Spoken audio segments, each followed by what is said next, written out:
In the Line of Fire by Pervez Musharraf.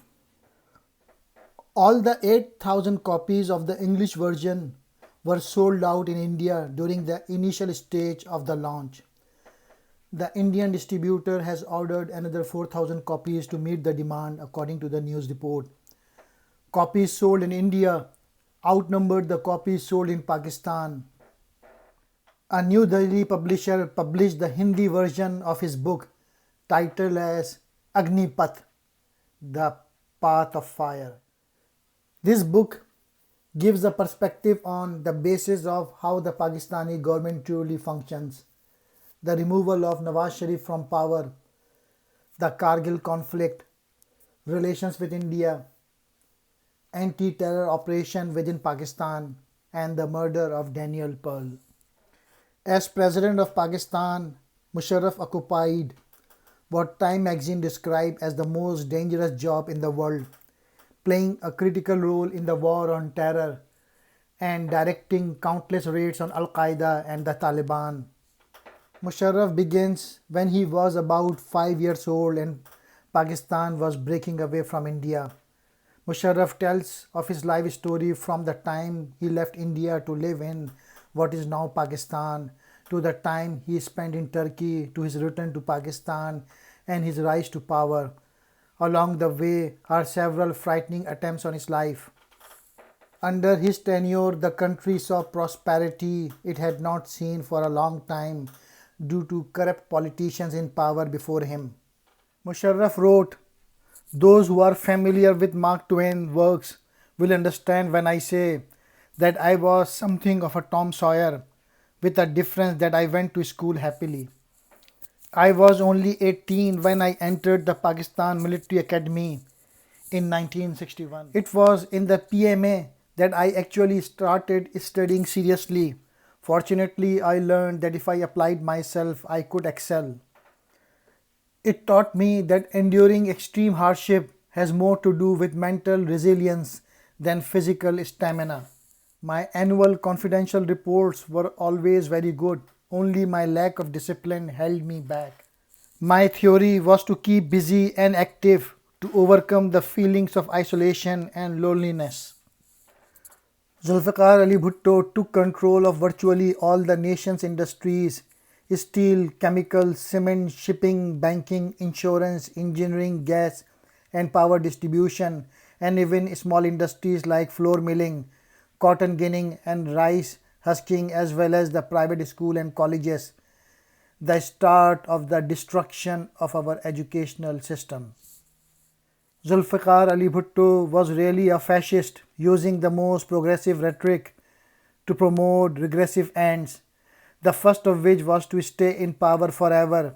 It was a tragedy because a man of his undoubted capability could have done a lot of good for his country.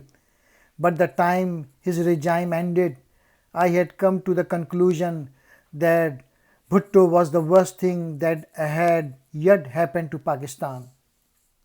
I still maintain that Zulfikar Ali Bhutto did more damage to the country than anyone else, damage from which we have still not fully recovered.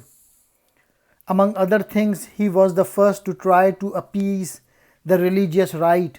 He banned liquor and gambling and declared Friday a holiday instead of Sunday. This was a hypocrisy at its peak because everyone knew that he did not believe in any one of these actions. Bhutto set up a Gestapo-like force called the Federal Security Force (FSF) that was much hated and feared. Zulfikar Ali Bhutto is said to have adopted a mocking, belittling attitude even toward his own appointee as Army Chief General Ziaul Haq. Such an attitude led to a unity among all the opposing forces. First, when the army gets involved with martial law, it gets distracted from its vital military duties. Military training and readiness suffer. Second, when we superimpose martial law and place the military over the civilian government, the latter ceases functioning. When martial law is later lifted, the civilian functionaries remain ineffective. Their growth is stunted.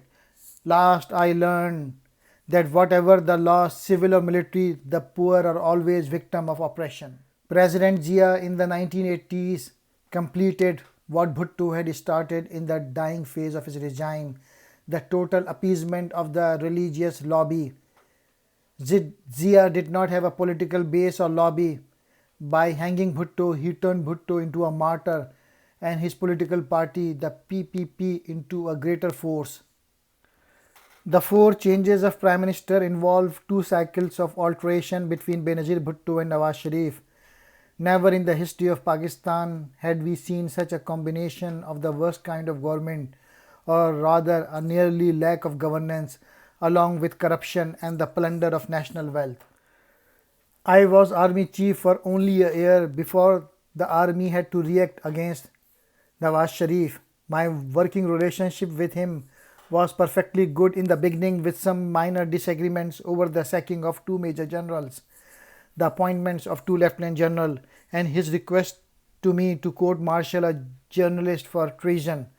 I must say that I was quite amused by his style of working. I never saw him reading or writing anything. Nawaz Sharif became nervous, indeed hysterical, when he realized that the army might in fact have time to strike back while my plane was still in the air. At 6:10, the Karachi Corps commander Lieutenant General Usmani ordered Major General Malik Iftikhar Ali Khan, the person who spoke with me in plane from the air traffic control tower, to send the immediate reaction group to Karachi airport to ensure that my flight would be able to land there. Two of the Prime Minister guards, who were commandos, knew me as one of their own. Suddenly they surrendered their weapons and changed side. It was a turning point. Seeing them, the other guards of the Prime Minister and Ziauddin started laying down their arms too. Regarding rebuilding the nation, I selected Shaukat Aziz, a capable international banker with a strong reputation. One factor that swayed my decision in his favor was that Shaukat Aziz is a self-made man from humble middle class beginnings like me. I strongly believe that no country can progress without democracy, but democracy has to be tailored in accordance with each nation's peculiar environment. Nawaz Sharif showed the typical lack of character that he has come to be known for, launching a tirade of lies and distortions against me. Exile and isolation are an opportunity for introspection and critical self-analysis. Nawaz Sharif apparently learned nothing from his exile and failed to grow intellectually or politically. There was a dire need for unity of command in governance.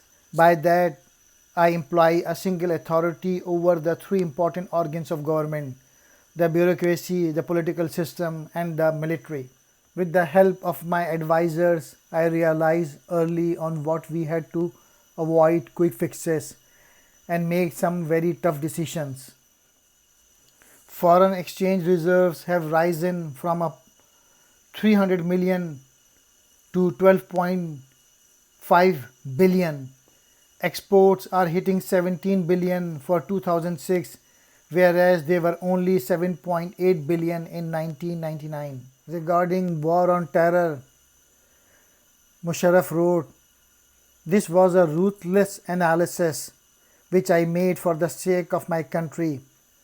Richard Armitage, undiplomatic language had nothing to do with my decision. Mullah Umar actually did a great disservice to the religion that he holds so dear. I was impressed by the way Shaukat Aziz conducted himself during and after the attempt on his life. A general of the Pakistan Army is trained to face bullets and bombs, but Shaukat Aziz was a banker in the New York before he came to Pakistan. Yet he handled himself with great self-control, and my already high regard for him went up even more. I firmly believe that success in one's life and career depends more on the wholesome development of personality than on mere intellectual brilliance. Everyone needs a healthy balance between intellectual development, moral development, physical development, and social development. Leadership is inborn to a degree, but it can be acquired through effort. It is an art, not at all a science, or as my friend Colin Powell puts it beautifully, it is the art of accomplishing more than the science of management says it is possible. A leader must never, as Richard Nixon says in his book Leaders, suffer paralysis through analysis. I agree.